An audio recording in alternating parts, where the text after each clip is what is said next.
What's up guys, it's me, Straw Hat Nate, and I'm back with another One Piece chapter review. This week we got chapter 1103. So I was under the assumption that this was going to be a break week and we weren't going to get this chapter till next week, but I guess we're getting it early. So the chapter is titled, I'm So Sorry Daddy. So it's clearly from the perspective of Bonney, and Bonney actually says this line again later in the chapter when she's calling out for her dad.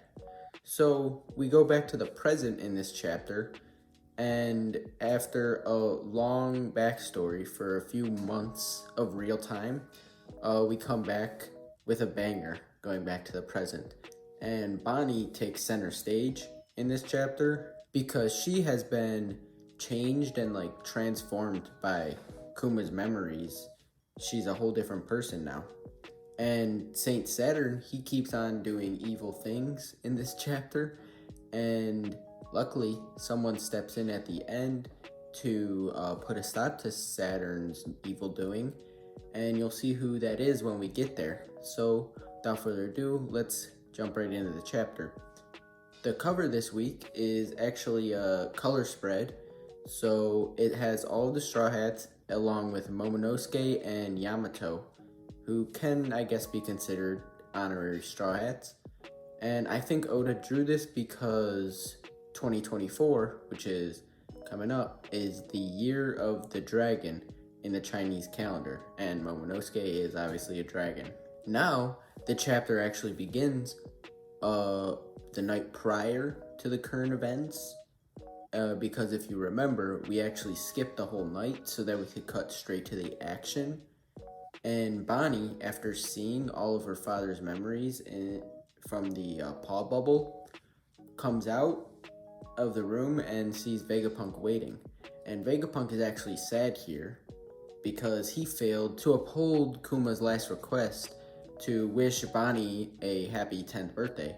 But Bonney, she doesn't really care about that. She just comes out and she hugs Vegapunk because she's apologizing for trying to kill him, because now she knows from seeing Kuma's memories that Vegapunk was actually a good guy in her life and not an evil man. And Vegapunk now gives her the 10th birthday present that he was supposed to, a sapphire necklace. And Kuma in the past made Bonney believe that her illness, the sapphire skill, which was right next to her eye, was actually a beautiful blessing, and he continues to do it here with this necklace, reminding her of the beauty of the sapphires. And Bonney loves the gift, so it all works out. Then the two of them start to talk about Luffy, because Vegapunk is actually shocked that Bonney and Luffy showed up on Egghead Island together, since they're the children of Kuma and Dragon, so it must be fate that brought them together. And he tells Bonney that he's just a mere worthless scientist who only follows orders, and the real villain to be mad at is Saint Saturn. And Bonney already knows this, but it makes her even more mad at Saint Saturn than she already was. Now we cut to the present, where Bonney is being grabbed and lifted by Saint Saturn in his devilish spidery form, and he continues to just taunt her, saying that Kuma is dead and is just evil.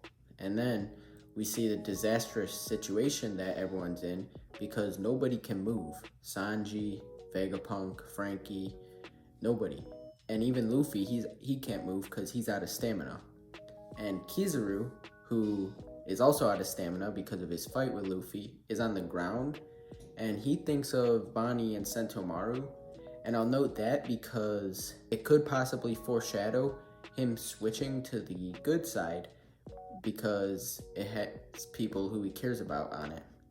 And then we see around the world where people are having their reactions to this incident through the news, and we see surprisingly that a lot of people are fans of Dr. Vegapunk.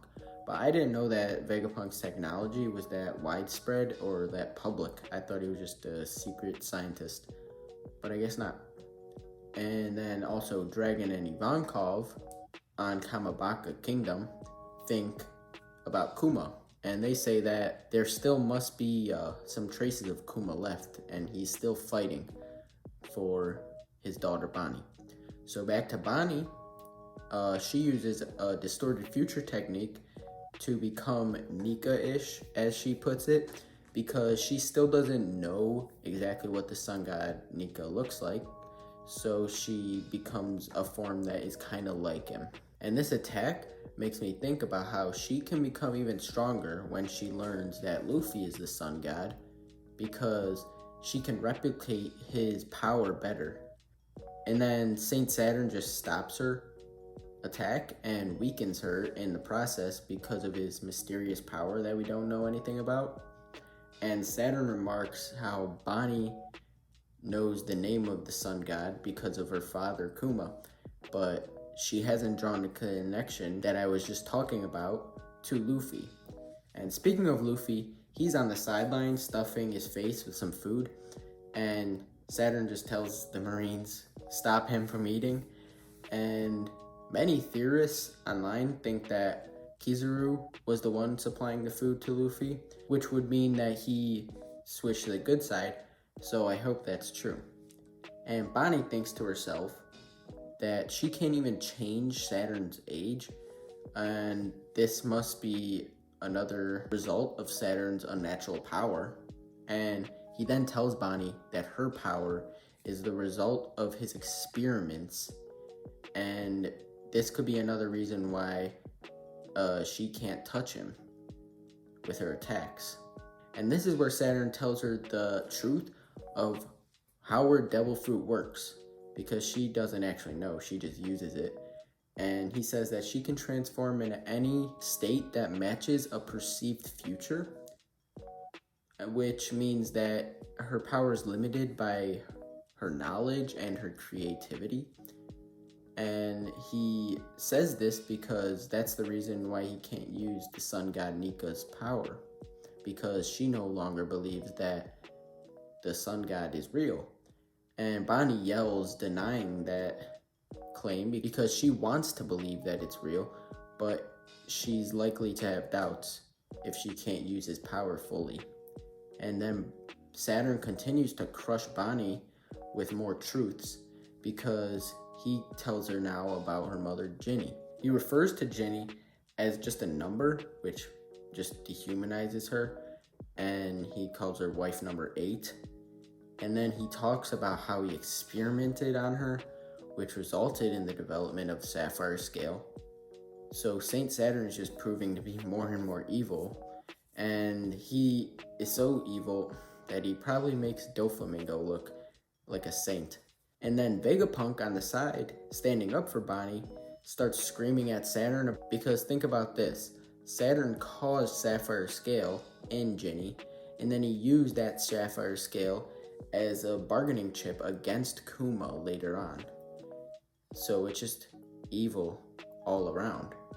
And Saturn looks down coldly at them and saying that he doesn't care about the feelings of insects. But then, away from this battle, PX-0, Kuma's original body, arrives on the island after traveling from Kamabaka through the Red Line. Kuma has finally made it to Egghead Island, and Saturn is aggravated by this, and Bonney doesn't actually notice his arrival yet. But Kuma charges in through all the marine bullets and explosions, and they're not really doing damage to him. And meanwhile, Bonney, she's having an inner monologue about giving up, and she's too weak to fight anymore because she's faced off against Saint Saturn of all people, and she's apologizing to her father for giving up, which is like the title implied. And she's crying too much, I guess, so Saint Saturn orders his marines to blow off her head. And before they shoot, Kuma actually explodes all the marines, so coming in clutch to save his daughter again. And now that they can't shoot her, Saturn wants to find another way to kill Bonney, so he drops her to the ground and lowers his pincer leg to, like, essentially donut her. I think that Saturn wants to kill her now in order to, like, prove his dominance to Kuma while he's in sight, and also to all the Straw Hats to prove that he can kill and he's brutal like that. So as he attacks Bonney on the floor, Kuma jumps in the way and takes the full force of Saturn's attack straight to his back. So he came all the way across the world to save his daughter Bonney, and she cries tears of joy to see him.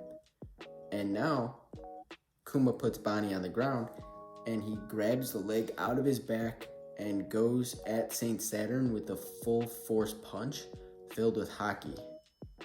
And that's where the chapter ends. Kuma came in clutch this chapter, saving Bonney from Saint Saturn.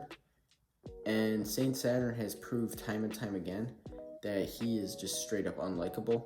So this punch by Kuma hopefully lands, but we didn't actually see in the chapter.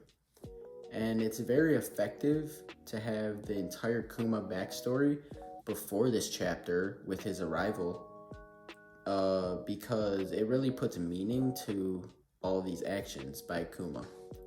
And on a side note, I hope the theories about Kizaru switching sides end up coming true, because he'll be a great help to the Straw Hats, who, remember, they are trying to escape the island. They don't even want to fight Saint Saturn here. And next chapter, I hope we get to see the punch land, and I hope we see Luffy get back up because he was eating hella food. And I'm not sure if next week will be a break. It doesn't actually say, but it could be anything. So if you made it all the way to the end of the video, thanks for watching. Like and subscribe because it will help me out a ton. And I'll see you in the next video. Bye.